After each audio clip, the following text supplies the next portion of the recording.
Good evening all.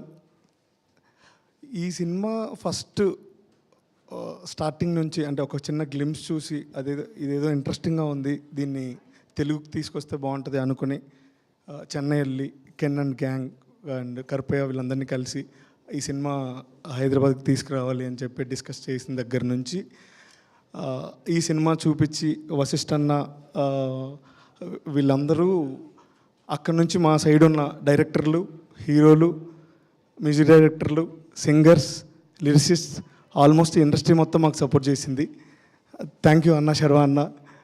మీరు last ఒక దీనికి అంటే వాళ్ళందరూ అక్కడ నుంచి మంచి సపోర్ట్ చేస్తే మీరు ఇక్కడ నుంచి ఫ్యామిలీస్కి తీసుకెళ్ళడానికి యాజ్ యూజువల్ మీరు ఫ్యామిలీ హీరో, మీ సెంటిమెంట్ అంతా వర్కౌట్ అవుతుంది అనుకుంటున్నాం.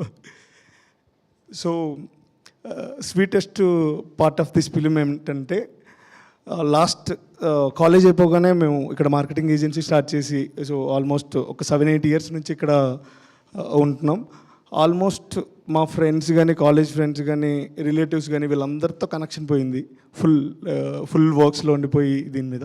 ఈ సినిమా అనౌన్స్ చేసినప్పటి నుంచి ఆల్మోస్ట్ అందరూ కాలేజ్ ఫ్రెండ్స్, వాళ్ళ ఫ్రెండ్స్ ఆఫ్ ఫ్రెండ్స్, రిలేటివ్స్ అందరూ అలా అయినా వీళ్ళతో మాట్లాడే ఛాన్స్ దొరికింది.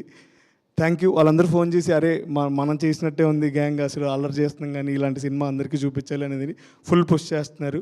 సో మీరు కూడా మీ అందరి గ్యాంగ్స్తో, పేరెంట్స్తో సినిమాకి వెళ్ళి దీన్ని ఇంకా ముందుకు తీసుకెళ్ళాలని కోరుకుంటున్నాం. చాలా థ్యాంక్స్.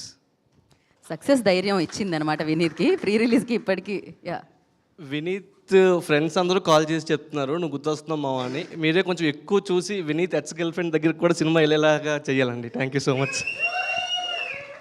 ఎక్స్ గర్ల్ ఫ్రెండ్కి ఓకే. అలాంటి బ్రేకప్స్ ఉండడం వల్లనే హౌస్ఫుల్ వచ్చింది. బ్రేకప్స్ ఉండడం వల్ల E2C టాకీ